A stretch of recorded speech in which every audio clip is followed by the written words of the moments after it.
Guys, welcome to Real Talk with Keith Smith. My name is Jerry Miller. Thank you kindly for joining us. The Friday edition of Real Talk with Keith Smith, fresh from a deluge, almost representative of Noah's Ark.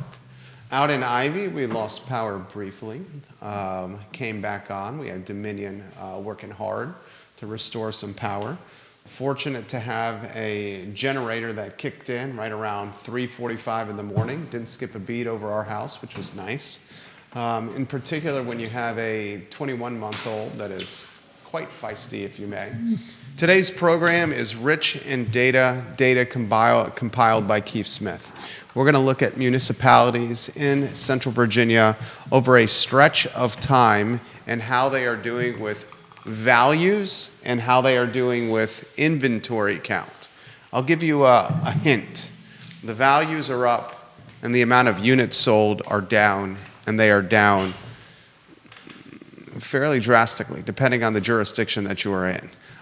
Judah Wickower behind the camera, Keith Smith, the star of the show, looking quite dapper. Keith Smith with that suit, fresh from Fluvanna, and I believe a little superhero work when it comes to helping a tree off the road on Route 53. I can tell you, this suit is not my superhero suit. That's my Batman suit, which I should have worn today. No, there was a loblolly, and anybody who's lived in Virginia for any length of time know that they call them loblollies for a reason. They tend to fall over when it gets wet, and there was a loblolly across the S-turns, if you're familiar with 53, the S-turns that you come either, in this case, from Lake Monticello to here, and fell across the road. And the good news is I always keep tow straps in my truck, emergency tools in my truck, and a first aid kit. And me and I'll just go into Batman mode. A fine citizen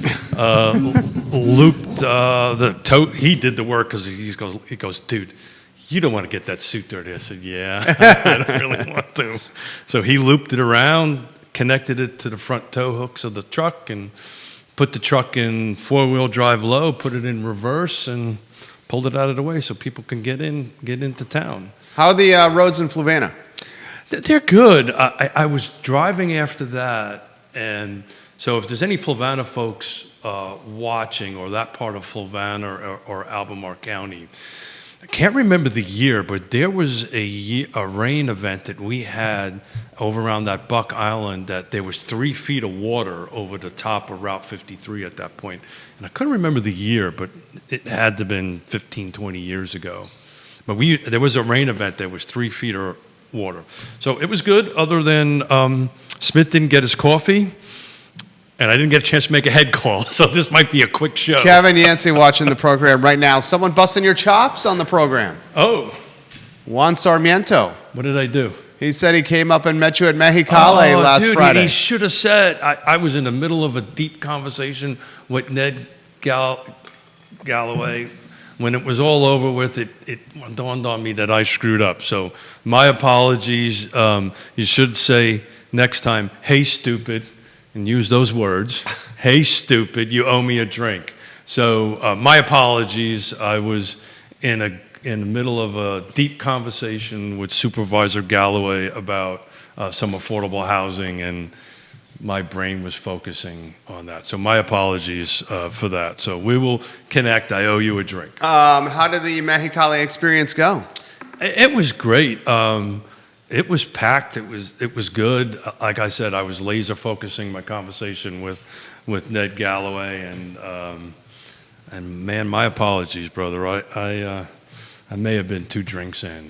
That might have been it. A lot we're going to cover. Questions already coming in for you, including the loan the city made to Piedmont Housing Alliance and the Habitat for Humanity, an $8 million+ loan, and folks asking how many affordable units tied to the land trust could have been built with what the city of Charlottesville's loan to Habitat for Humanity and Piedmont Housing Alliance to purchase a trailer park, keep it rented for 3 years as a trailer park, and then after the 3-year marker, develop the trailer park into what Habitat is saying is potentially 180 units So time will tell. That's come on the feed. We have a number of questions from some of your colleagues as well. We can go down that road, or we can start with the data that you have in front of us. Would you like to start there? Well, since I've been working diligently for the whole week for data, we can do that. But to kick that off, and I knew this was going to come up today, one, it's a loan, which that's a good thing, from a city's perspective. But You've highlighted in past programs that loans like this oftentimes just get turned into gifts. no, it depends on the terms and conditions. So I'm not in the room on that, on this particular case. But time will tell. But, at the end of the day, the seller made this choice, right? They had two choices to pick from, and they're the ones that made this choice to go ahead and sell to Habitat and PHA. Time will tell on it. I will tell you, I think I even said on the show that chances of this happening was slim. Well, I was wrong. You did say that. So, one, I screwed up on And a drink. I heard from a PHA board member about that comment. Yeah. And it happens. I could be wrong from time to time. And I'm in this particular case, from my perspective, I'm kind of glad I'm wrong. We'll see how it goes. We'll see how it moves forward on it. As far as the land trust goes, we're not looking for loans, we're looking for grants, and there's two very big difference on it. Because in order for us to turn something around in the city, I can't sell it for more than $225, which means everything beyond that number, which is going to be in the hundreds of thousands, is a grant. We don't have the ability to pay a loan payments on a grant. So, time shall tell. Thank you for sharing the show, Stephanie Wells Rhodes. How many houses could you have put into affordable perpetuity with $8.7 million with the land trust model?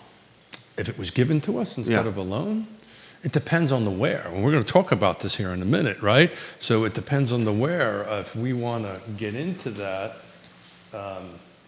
slide number 3, if you don't mind, Judah. The median sales price in the city of Charlottesville right now is $528. So that's the first 7 months. First 7 months of 2024. Right. So, and we'll go into, I did some percentages breakdowns across the thing, and we'll talk about a little bit more in depth on that. But, the math difference between 225 and 528 is what I have to come up with subsidies. But if you pull Fluvanna County. And Albemarle County, ladies and gentlemen, is even more expensive. We'll get to that. Let's go Fluvanna County.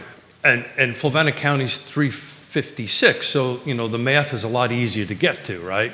I'm bringing substantially less amount of money to the table as subsidy. So that's the big struggle for that. So to answer your question, somebody who's way smarter than me would have to do the math difference on that and go ahead and let us know. But I can do more in Louise. I can do more in, actually, I can't do more in Louise. I can do more in Green. I can do more in, is that number? Yeah, I know. Well, that's a question I had for you here. I'm going to throw some median values out for 2024. I studied this data very closely. I probably spent half an hour reading this stuff. And then I got the email with the corrections, spent a little time reading that. They got the other email with the corrections. Yeah, Smith is batting 1,000. Judah said, we got another email about 10:10 this morning. Yeah, Smith is batting 1,000 today. I screwed up on a drink. We kid because we care. I know that. I just, because we care. I'm honest, right? And I'm out there. I screwed up on the drink. I called the PHA Habitat wrong and probably pissed some people off in the process. I don't think you pissed people off. I just got a notification that say, hey, we got it. Yeah. Well, I was making a 75% bet because the folks I was talking to, was a 75% chance, but I screwed that up. And I messed up the slides last night, and poor Judah had to do that. But I did open up Route 53. Very good. There is a positive. Very, very, very good. So I'll throw this to you here. The median value for a house for the first 7 months of 2024 in Albemarle County is $534,000. So we're looking at... That's slide 2. Slide City of Charlotte. Albemarle County's got the highest median value for the first 7 months of 2024 at $534,000 for a house, $534,000. This is all types of home, and it includes new construction as well. Charlottesville in second at $528,000. Well, let's stay on slide number 2. Okay, you got slide 2 up? Because and I was going to walk my way through it, one through whatever. Okay. But we're flexible. But to stay on slide number 2, the most important note from my perspective is looking at the percentage difference in volume of sales versus 21, which was the peak. We're 32% off of 2021, which is the peak. Well, and I want to even highlight this because you often compare this market 2024 to the market of 2016. That's why he's doing this as a bookend, 2016 versus 2024.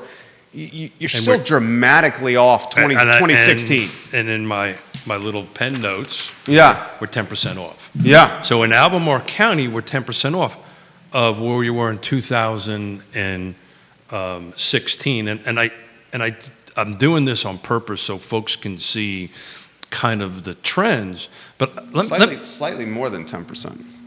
yeah, I rounded it down. Yeah. Slightly more. I round them down, I round them up, you know. Little numbers are hard for Smith to understand. Big numbers are better. But go to slide number 1, right?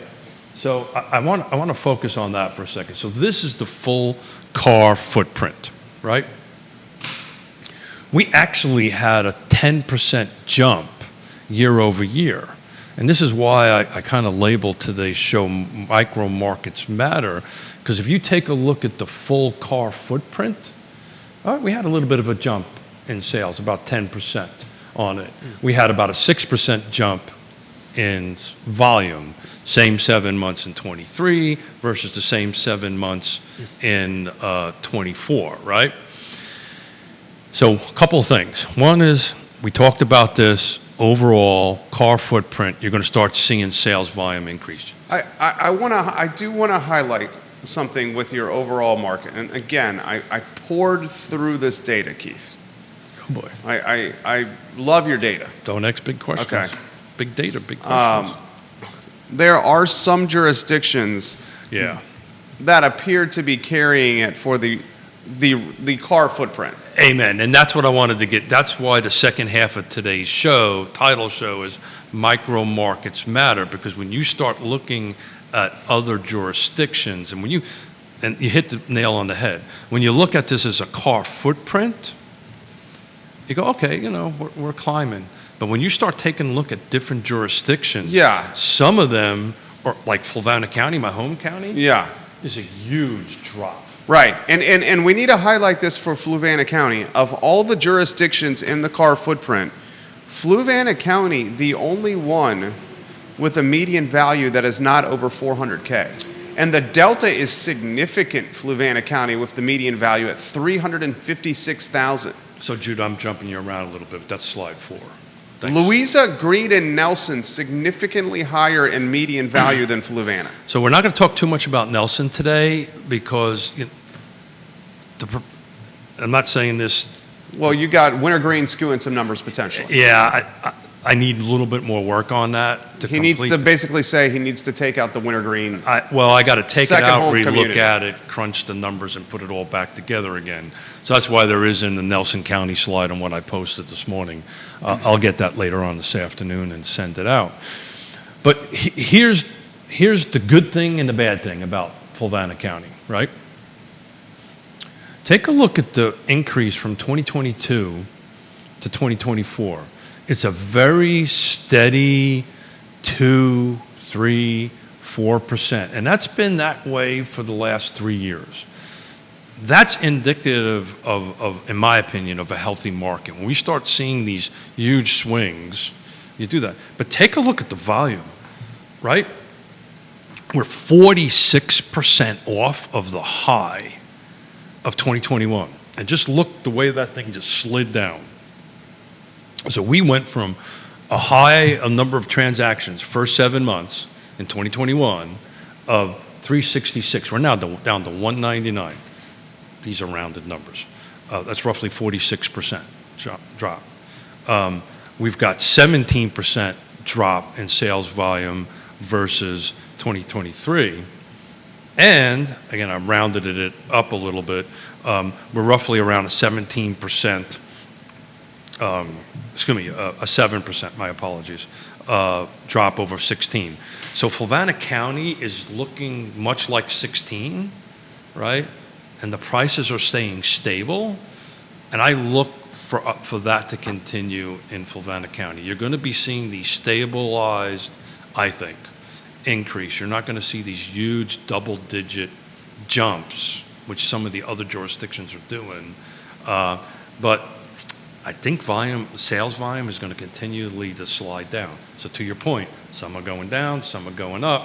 When you put them all together, it looks like it's going up slightly. I mean, what we have here is a clear case of Albemarle County with a median value of 534 and the city of Charlottesville with a median value of 528, carrying the car median value northward. Car's median value in 2024 for the first 7 months of this year, 467,000. Correct. Albemarle County and the city of Charlottesville, you're looking at the most units sold of any jurisdiction, Albemarle Correct. County and the city of Charlottesville. Correct. At the highest median value, Albemarle County and the city of Charlottesville. When you look at Fluvanna, the median value is 356. You look at Greene, the median value is 400. You look at Louisa, the median value is 420. We'll discount Nelson right now because the second home community, the vacation home community, has not been vetted from these data points. My point is this. Albemarle County and city of Charlottesville, your values are popping. So, And they're carrying car here. correct. And again, if you take a look at all the... Historically, that's the case. I would love to see the data points with, this is what I would love to see. They're carrying the car footprint on value. And inventory. If you take a look at it, some of the surrounding other counties... Keith, you have 2,098 Yeah. units in 2024. But I'm looking at... Of those 2,098, 909 are in Albemarle. Yeah, correct. That's what, 48%, 47%? Right.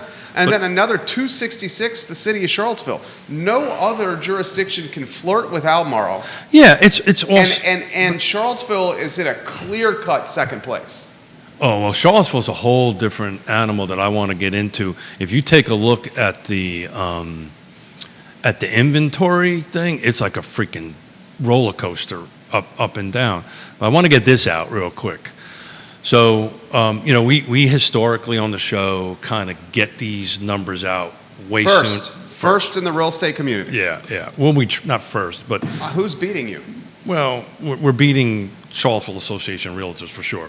But what I wanted to point out, we did it about a week ago, a month. We took a look at, and I got to do the math real quick here. We took a look at the first 6 months. And if you recall, I said, look, I think from a car footprint, we're going to see an increase. And we have. The first 6 months, car footprint, total volume of sales was 1,735. We're now up to 2,098. I'm going to get my calculator and figure out what that percentage increase is real quick. But July has went up. Excuse me, my hearing aid just popped out. Sorry. See, my hearing aid even got excited. There we go. We're in. What'd you say? Make your point. Make your point. I can't hear you. Make your point. Yeah, so we predicted July is going to increase. It has. I think when we do this show a month from now, you're going to see August, car footprint increase. Each jurisdiction is going to be very different. And then within those jurisdictions, there's also micro markets within them. But we're going to start seeing... That's my wedding ring. I've got a bad habit of playing with it. Keep going. You got a lot of people watching here, and comments are coming in quickly. We are way too much alike. Make your point. I forgot it already. No, you didn't. Yes, dear. As we go through the balance of this third quarter, and we go into the fourth quarter, you're going to start seeing things upticking. And we're going to get to a thought that I have on this that has actually been validated by the good Dr. Lisa Steravent.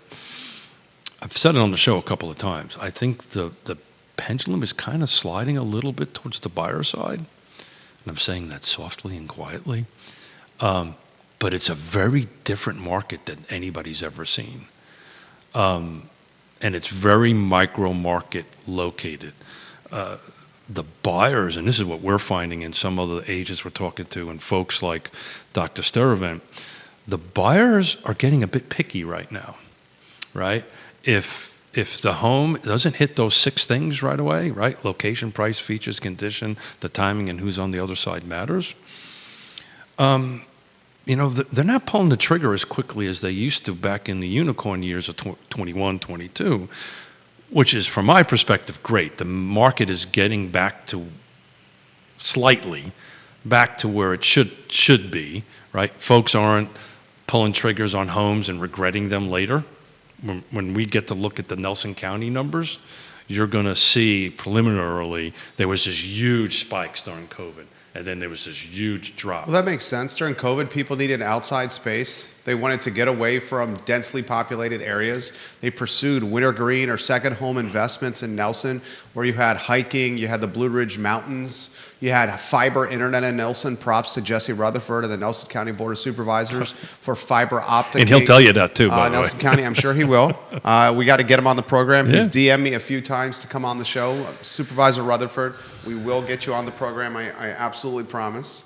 That makes sense. But then when the pandemic got behind us, people jettisoned those rural communities and went back to the densely populated areas because they had to get back to work. And you're going to see, because I haven't quite finished it yet, because it takes a little bit.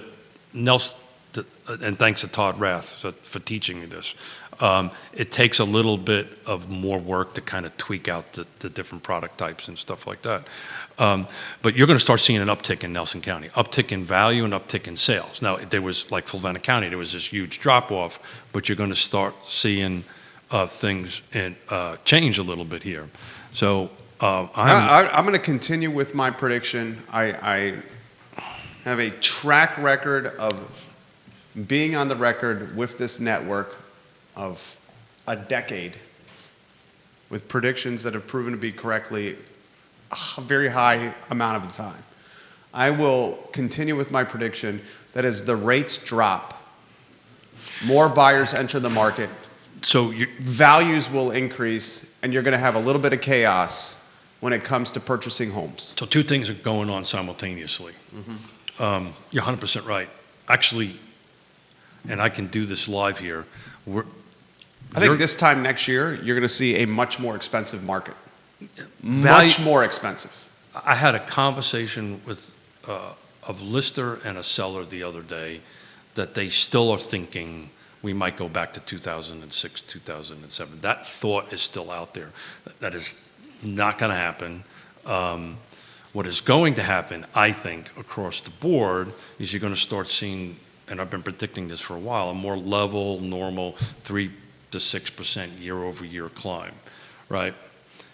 But what you're going to starting to see, and you're seeing it already. Keith, from 2023 in Albemarle County, for the first 7 months of the year, the median value is $495,000. The first 7 months of the year, slide 2, Jude, on screen, the Albemarle County one. Albemarle County, make sure it's Albemarle. The first 7 months of the year, $534,000 increase. We're talking a $39,000 increase in value. I did the math. It's 8%. That is. But you know how many people with their stock portfolio, if their portfolio increased 8% and change, they would be. Not the last week. In general, they'd be incredibly happy. But I'm back to slide 1, right? And again, the second half of the title is micro markets matter, and that's what we're talking about at the moment. But as far as a car footprint is going to go, I think you're going to see more of a leveling off on an average. Certain jurisdictions are going to be much higher, certain are going to be lower, and we can take a dive into like Greene and Louisa and stuff like that here in a minute in the city of Charlottesville. But from a footprint perspective, I think you're going to see a little bit more of this somewhere between 3 to 6%, 12, 24 months down the road. I think you're going to start seeing things leveling out. What you're going to start seeing, and we're seeing it already, look for September to be a huge uptick in inventory. Now, that's a big word, huge and dramatic, compared to what it was, right? But you're going to start seeing things coming on. You're going to start seeing, I think, more homes hitting the market. And it's 2 reasons. One, it's this time of the year. It's historically September, October, inventory tends to pick up. The second thing is the interest rates. I posted something the other day. We are, since May to now, 1 point down. And by the way, Fed didn't lower anything. This is the market influencing mortgage rates. Well, this is the market anticipating a rate cut from the Fed. Oh, I agree 100%. This is the market seeing the data points come out, 100%. inflation coming down, anticipating the Fed cutting rates. 100%. If the Fed cuts in September, whatever date they're going to do it, It could already be built in. I guarantee it's built in. Yeah. So basically what he's saying is if the Fed cuts in September, he's saying you're not going to expect, don't expect a considerable drop in rates because that's already happening now. I think that rate, that 30-year rate. You saw in the last 2 weeks and change, guys, rates dropped like 0.8, 0.7 in that range. Sizable move. Yep. In the last 2 weeks and change. I posted a couple of days ago, from May to now, it's a 1 full point drop. 1%. Well, and most of it's been over the last 2 weeks and change. That is correct. But comparing it to the high. It's still not enough, Keith. Look, I will throw this to you. It is and it isn't. It's not enough to motivate the 2.5 and 2 3/4. It will be enough to motivate some because they're sitting on massive equity. It'll be enough to motivate some. But what I think is going to happen is you're going to have some inventory come on the market. That inventory will come on the market because people have significant equity and they're going to want to sell their home. They want to capitalize on the equity and move into a better location for them. Still, the rates are not going to move close enough to the 2.5, 2 3/4, 3% they secured during COVID. But the buyers will come in at a greater frequency because the level of affordability that's happening is greater. And it's a two-sided coin. And as the buyers come in, the values are going to go up. Yeah, You're going to have slightly more inventory, but a hell of a lot more buyers. Yeah. At this point, if any, my point is, values are not going to drop. There may be a couple micro markets. I mean, I'm talking about micro markets within jurisdictions that might be a little flat or a little bit low. But I mean, you're obviously seeing flat in Fluvanna. It's not flat. It's 2022 341, 2024 356. We're talking a 14% increase. Yeah, that's not flat. What's that, 4%? Yeah, it's like I said. 4% in 2 years? 3 to 6%. No, I'm 2% year over year versus 23, and you're somewhere around 4%. But it's not decreasing. It's somewhat flat, but it is increasing. And I'm telling you, when we start taking a look at the end of the year in Fluvanna versus the previous years, at the total end of the year, I think we're going to be somewhere between 3 to 6%, somewhere around that. But look, while you were talking, I did some math. Okay. So the end of the first 6 months, full car footprint, right? Let's stay full car footprint. We were 1,735 units that closed. We are now at the 7th month, so within 30 days, we jumped to 2,098. So within 30 days, we had a 21, I'm rounding it up, it's 20.7134563, whatever the heck it is. We're roughly a 21% jump in sales volume. Total car footprint, to your point, it's in Albemarle and Charlottesville, mostly. A little bit in Green. Green had a good jump. Green had a decent jump on it, and it. Green in 2 years has gone 375 to 400. No, I'm talking about volume now. Volume, you had a 12-unit jump in a year over year. That's up. That's not down. It's not. It's going in the right direction, Jerry. It's not going And 2024, backwards. 126. 2022, a $1.84. Green's at capacity. The political will for more density in Green. No. I agree. Let me get Green slide in front of me. So that's slide number 5. So the people listening to Keith and Jerry debate this. I love it. It's great. This is great. Can follow the slide. Put the Greene County slide on there. So we. Andre Xavier, I'll mention your comment in a matter of moments, and I 100% agree with you, Andre Xavier. So as far as Greene County goes, if you take a look from 22 to 23, I didn't do the math. I didn't do the percentage math on that. Councilor Snook, good morning. It was a substantial jump. Just take a look at the way those lines are going. Greene County's going in the right direction. It has 2,000 lots that are coming out of, more than that actually, coming out of the ground. You're going to see. But that's been in the pipeline for how long? Yeah, but we're at the point that it's going to start hitting. Okay, I'm right? with you. Right? What's the most important? What is everything in business? Timing. Okay, I'm with you. So you're going to start seeing these projects. They're in the middle of the horizontal development perspective, somewhere, depending on the project, somewhere in 2025, start hitting the market. Fluvanna County is going to start this new project, Colonial Circle.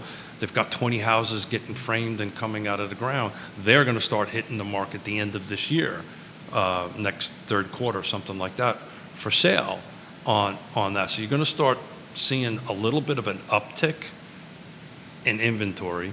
You're going to see an uptick because September is usually upticks in new listings, and we can talk about that here in a minute. I think you're going to see sales volumes go up and prices go up. So, I mean, at this point, everything is up, and up. What was that commercial? Free. So everything is up, and up. Philip Dow watching the program. Scottsville's Philip Dow. Don't forget the election will have an impact or effect on housing. 100%. Election will. Elections, I looked at this morning. Historically, interest rates drop after the election. They usually ramp up, and this is odd. It's going down. It's opposite right at this point. The conspiracy theorists say the rates are going down now as a way to propel the incumbent party into another term in the White House. It would be hard not to think that. It's very, very, very curious that rates have dropped a point a couple of months before the election, and I'll leave it at that. Well, they're market-driven, but yeah. I'll leave it at that. Yeah. I'll leave it at that. Andre Xavier makes this comment. Andre Xavier, an entrepreneur, a businessman, and an investor. He says, I don't think we will see rates below 5% anytime soon. I don't think it needs to be 5%. I don't think it's going to be below 5% either. I agree 100%. I will even go a step further here. I just did a deal at $5.99 for a client. At 5.99? Okay. I will go ahead and say this. I don't think we're going to see rates below 5% maybe in my lifetime. As I told the client, my lifetime, my grandkids' lifetime, and maybe sometime after that you might see it. The normal rate, the average rate from 72 to now is 7.1%. Right. Right? You know, and this is another point that's everybody's should know, and I'm sure they do. Your credit score makes a huge difference in Absolutely. this. And this 5.9, the credit score and how much you can put down. And there's this huge swing right now, you know, between, like I said, we just locked in for a client yesterday at 5.99 for a 30. What was the price point? Oh, it had a 6. So not jumbo threshold. No, didn't reach jumbo. No. And if you're in jumbo, there's ways to slice that.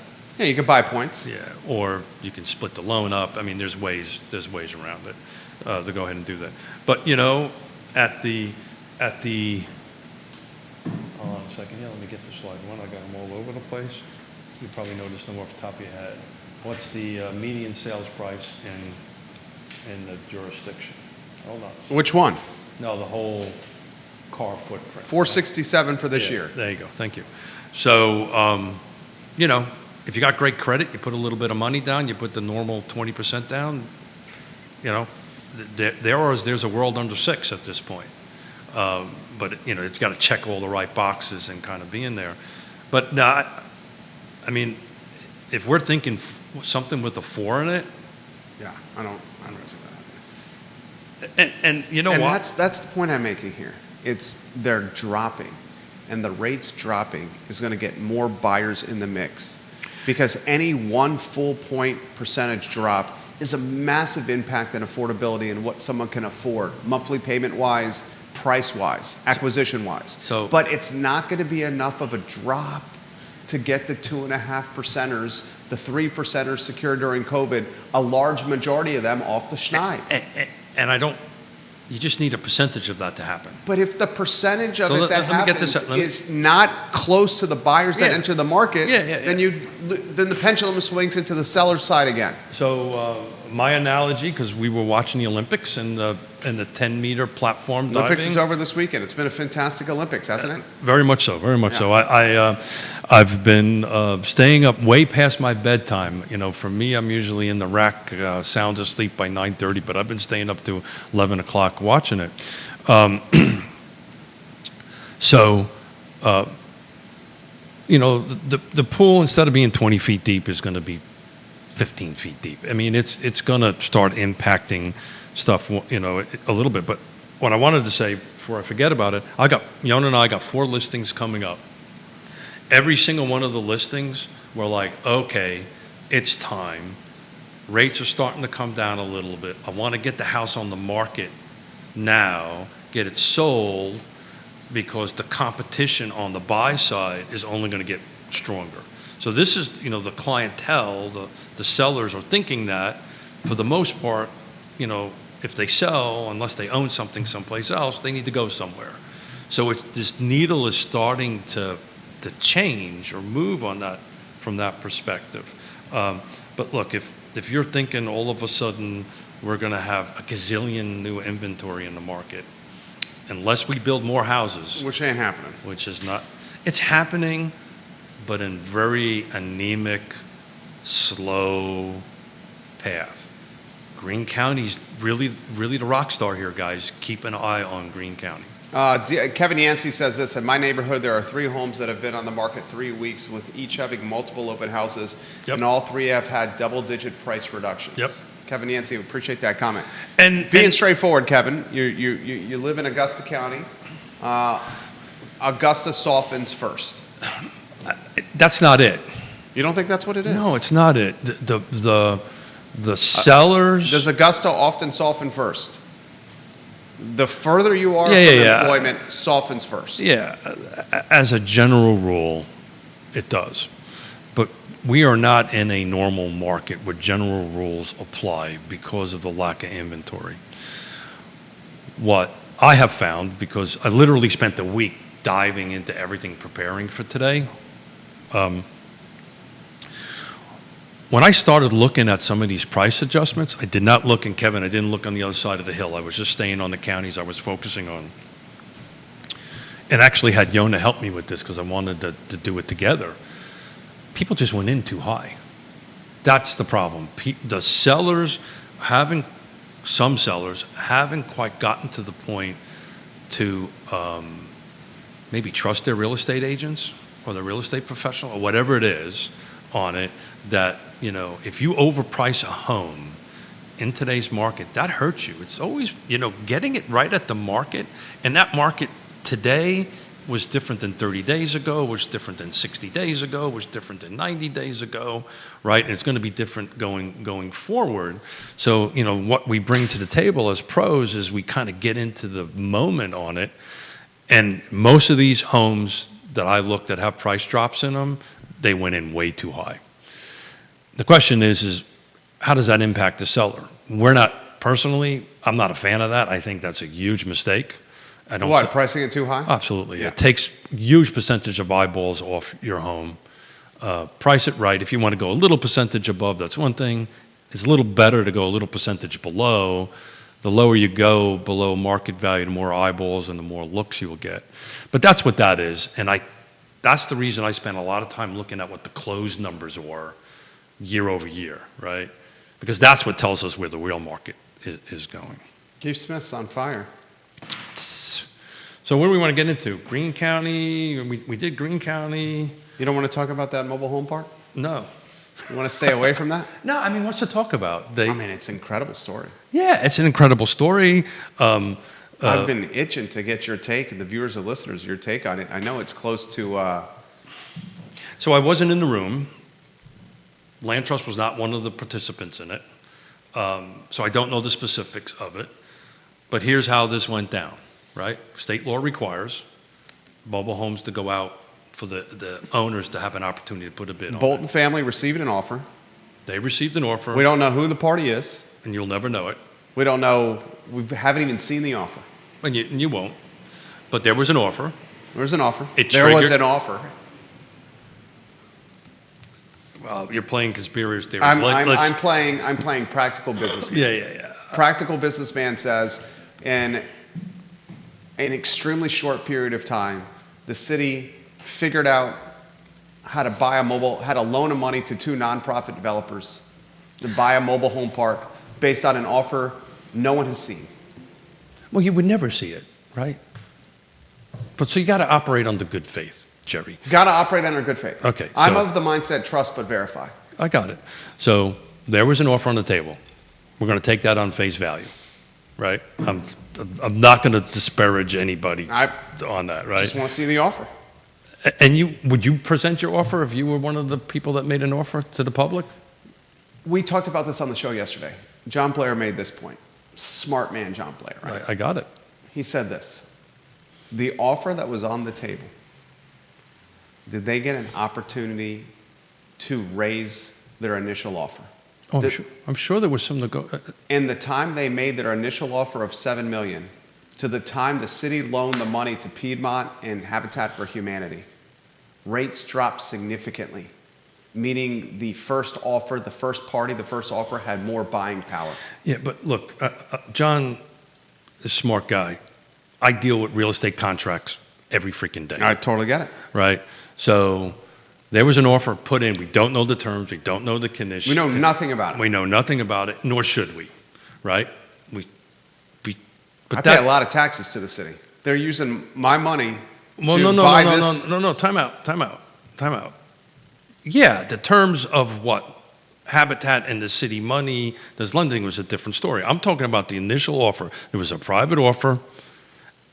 We got to take it on face value. We don't know the terms and conditions, nor we will never know the terms and conditions on that.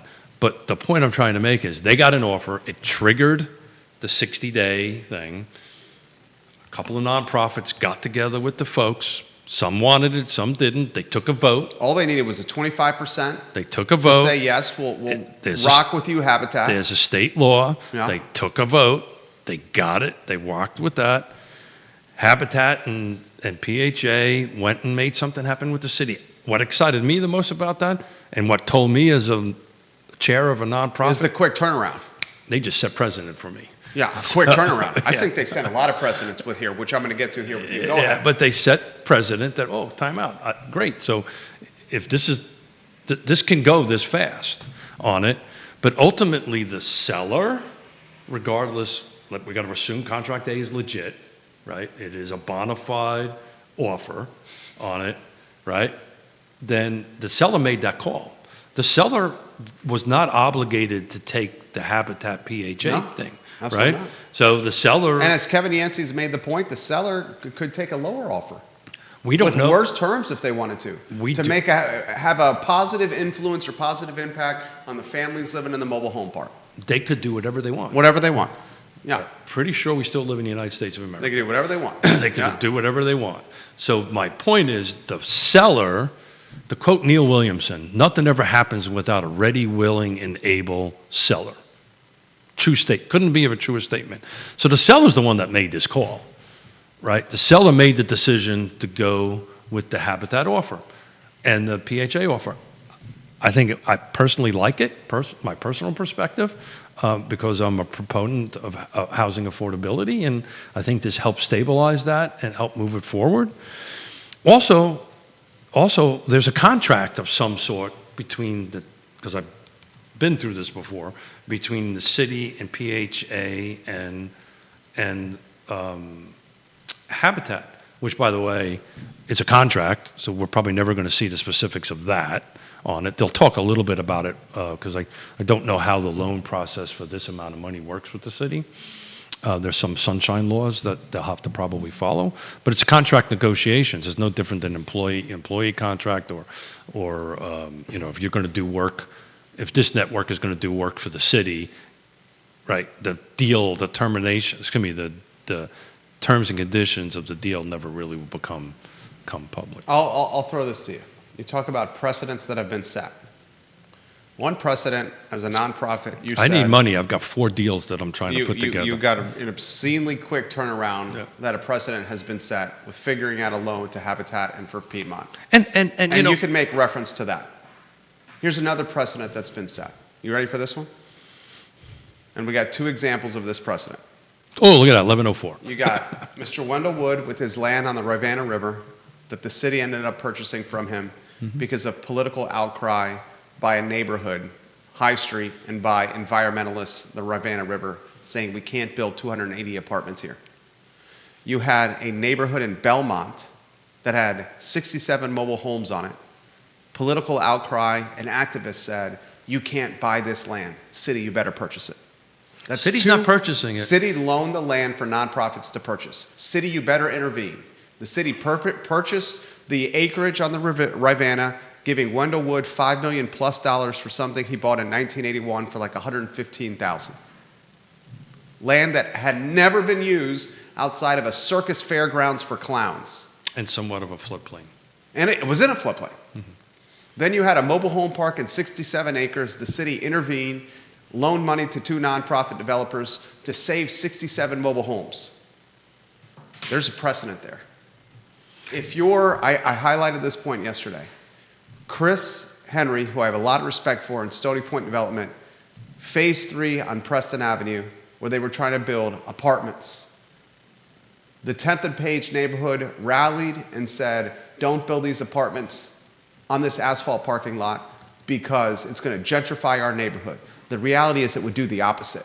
More supply would take pressure off the neighborhood. That's just basic real estate economics, but we don't have to go down that road. Well, I don't disagree with that. Okay, so if you're Chris, don't you say, I'm going to build these apartments despite the political outcry, and then the activists in 10th and Page, the neighborhood in 10th and Page, is going to political outcry to the city and say, you better intervene? You intervened for a white neighborhood on East High Street, and you're intervened with a Tony neighborhood in Belmont. Why wouldn't you intervene with our neighborhood on 10th and Page? So I wrote notes. Which one do you want me to take first? Anywhere you want to go. It's a hell of a story. So on the Hell last, of a precedent. well, from my perspective as the chair of the land trust, and I've got several projects coming up that I could use some money. We'll be knocking on doors. You know, we don't know what the loan terms are. Probably we'll never know what the loan terms are. But they didn't grant the money; they loaned it. So this is a business-to-business transaction. We'll see how that goes, and we see how you know. But Future city councils will now have to manage or collect or enforce the loan. yeah, sure. I'd say it's a 50-50 shot this loan turns into a gift and it's cleared off the books. Would We're you not take in that bet? No, because we're not in the room. Would you take the bet? No, absolutely not. No. What's your prediction of what would happen with this loan? What I think is going to happen with I don't know, right? And I hate to really go down a road that I don't even have any preliminary discussions with the For sake of a talk show. for the players in it.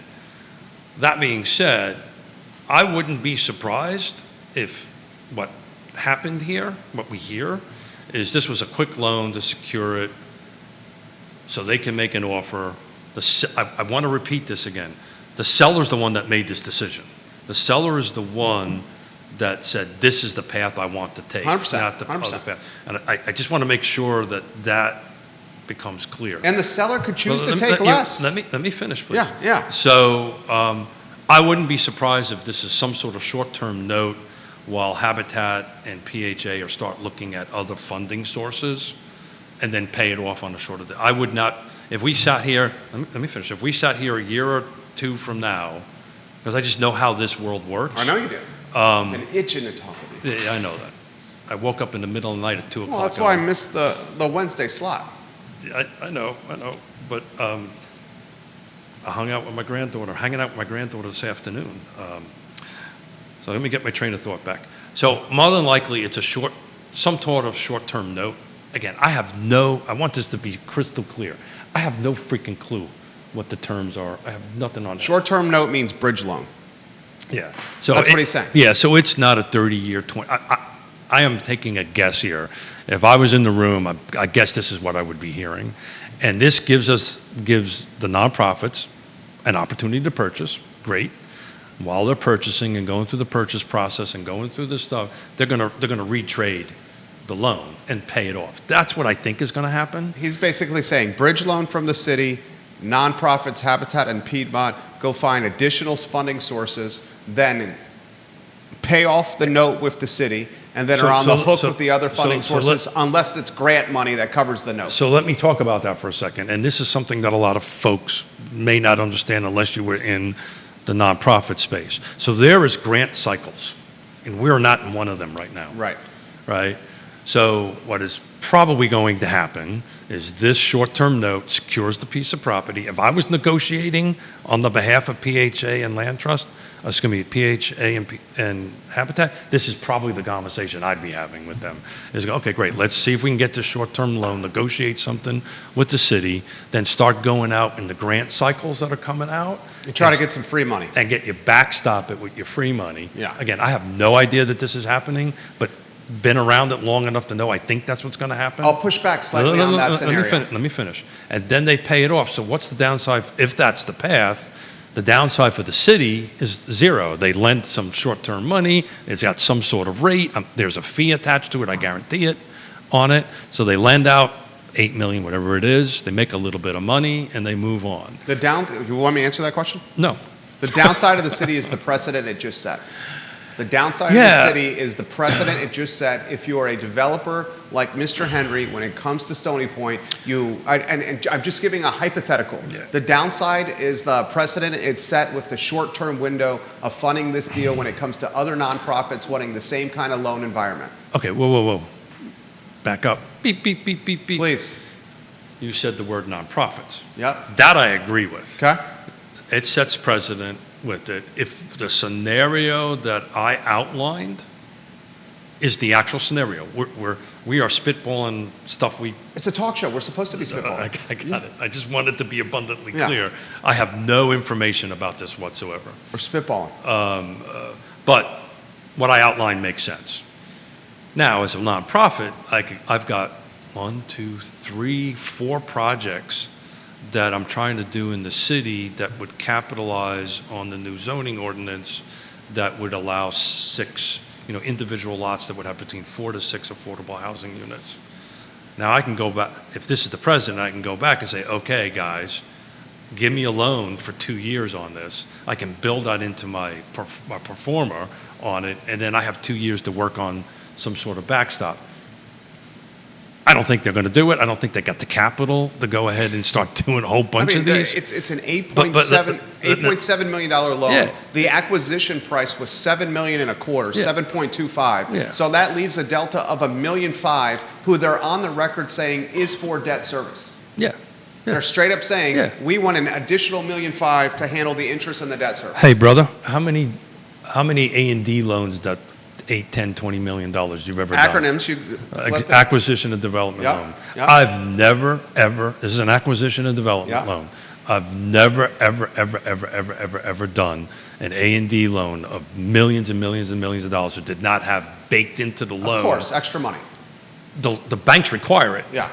To help you with the debt service. No, because it guarantees its payment. It puts it in an account. Yep. And it pulls it out of it automatically. As a developer, it's great. I don't have to write a check, right? But I am borrowing my debt service.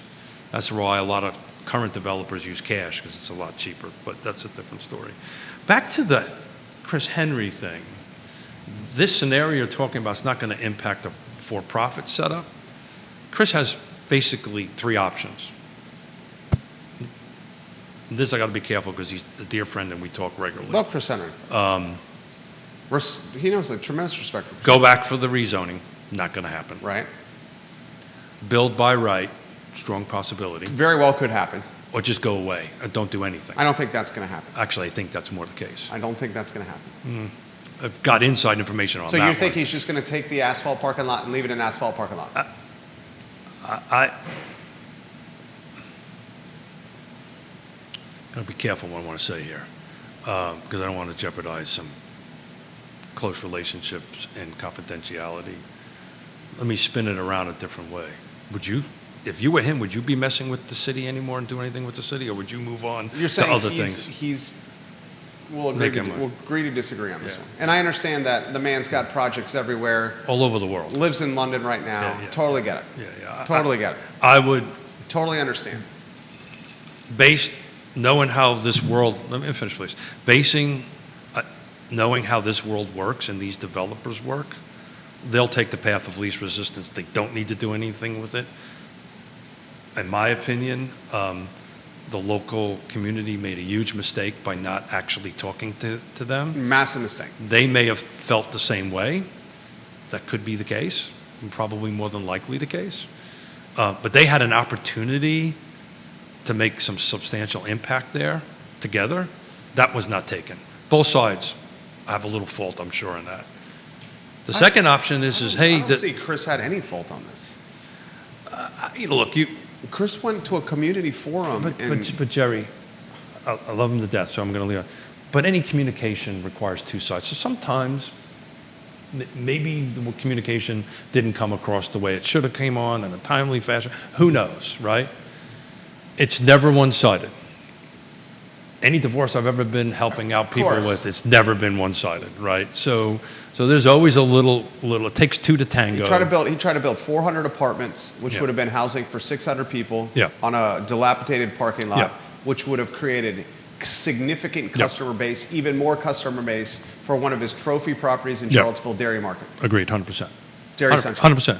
And it would have helped the overall community. Would have helped the entire community. 100%. But I'm pro-housing. We saw 400 apartments taken off on Preston with his project. But it's not exclusive. 280 apartments taken off by the river. Jerry, this is not exclusive to Charlottesville.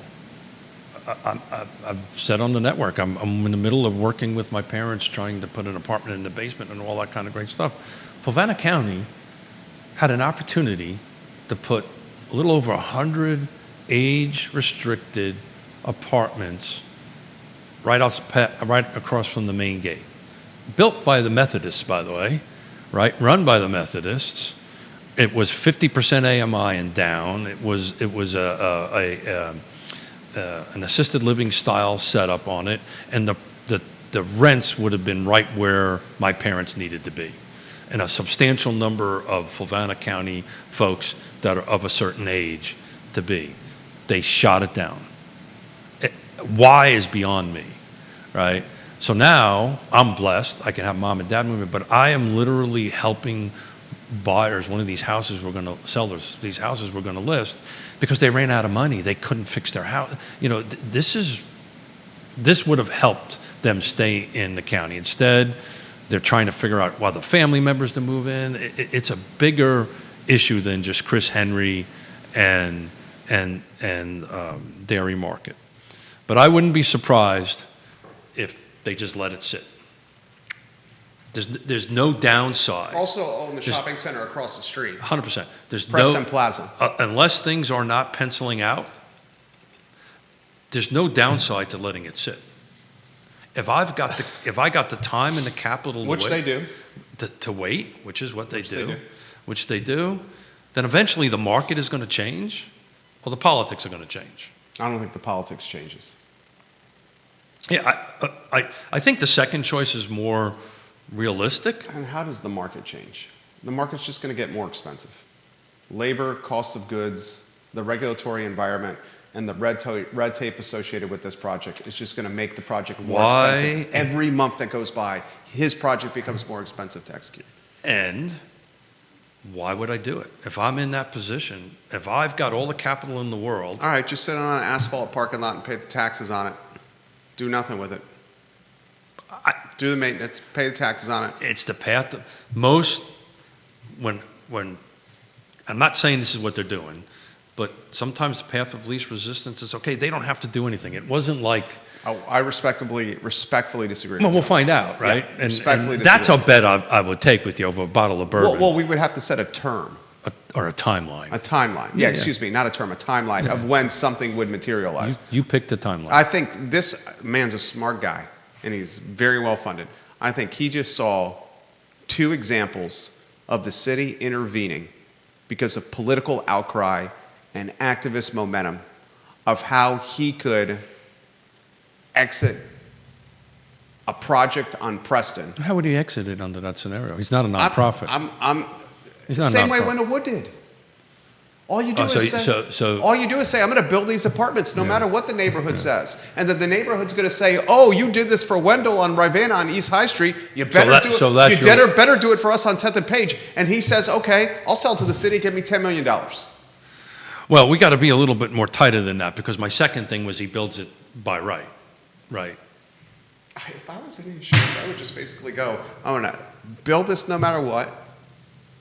And then see what 400 happens. apartments. The neighborhood's going to be like, no way you're doing it. They're going to bully the council. They're going to say, you did this on East High Street. You bought Wendell's property. You better buy this now. If you did it for that neighborhood, you're going to do it for our neighborhood. And then the city's rock and a hard place. And the developer, because we won't, can just say, guess what? I'm not selling it to you. I'm building it anyway. Or he says, give me $12 million, $10 million, and I'll sell it. I mean, that's a possibility. I think the bet is either something gets built by right or nothing gets built over time. The second half of it about does the city donate, there's so many what ifs about that. I mean, the by right one seems like a no-brainer to me. That's assuming. 400 apartments? Those 400 apartments, what? That's assuming you want to go through the brain damage in this market. Of that 400 apartments, 10% has to be affordable, tied to 60% AMI, right? So what are we talking, 400, 10%? 40? Maybe the math doesn't work. I'd say the math still works when you're renting 360 for $2,500 a month. I think you're overthinking it. I think this is a simple thing of, do I want to mess with this location any longer or move on? I don't have, if I've got the capital and things are working right, I'm going to put my energies into something that's people want me. The path is a lot easier, right? And it's not all about net profits, right? It's about how you get there. I don't know. If you want to set a thing that by this time next year, whatever. I just think. This time next year, what would be the bet? So it would be either he goes by right, because rezoning's not going to happen. No. Goes by right or does nothing. We'll see. What time is it? Ooh. You were great today. I missed you. Yeah, I miss you. This is fun. I love these. I know we're trying to bring back Wednesday shows, but man, oh man, we're so darn busy, which is a great thing. And it's thank you to what we do here, and thank you to what you guys do, and our sponsors, because we couldn't do it. But we're busier than a one-armed paper hanger. One-armed paper hanger. You never heard of that before? That's a good one. You I'm going to steal that. No. Hey, you need two. I know. I do know that. I know that. I do know that. Oh, what is it? The other one is a one-legged man in an ass-kicking contest. Have you heard that one? Judah's laughing over there. You've heard that one. You got Judah before. Wickhauer to laugh. It's a good one. Hey, Judah, how you doing, man? I haven't talked to you in forever. Not too bad. Thank you for all you do. Always a pleasure. Shut up, Smith. I gotta get. That's Judah talking right there. Keith Smith, Judah. And he's got the microphone in know, front of him. I know. Look at you, brother. Keith Well done. Smith is one of the principals of Yes Realty Partners. The man is fantastic at what he does. If you need to get to the closing table, Keith Smith, Yonna Smith, Yes Realty Partners, who you guys should contact. Judah Wickhauer behind the camera. My name is Jerry Miller.